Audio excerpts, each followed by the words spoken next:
po ng Lord, ano ba talaga yung diwa ng Kapaskuhan.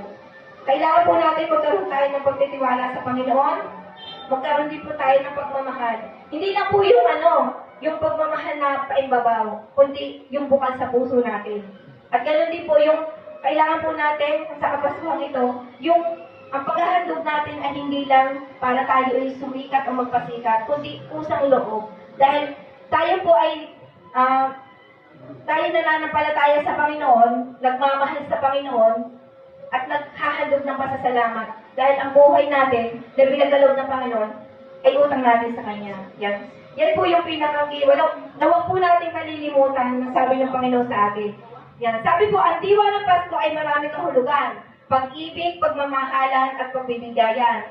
Ngunit isa lamang ang dahilan ng kanyang pagsilang, at tubusin tayo sa kasalanan. Amen po ba? Palakpakan po natin ang Panginoon.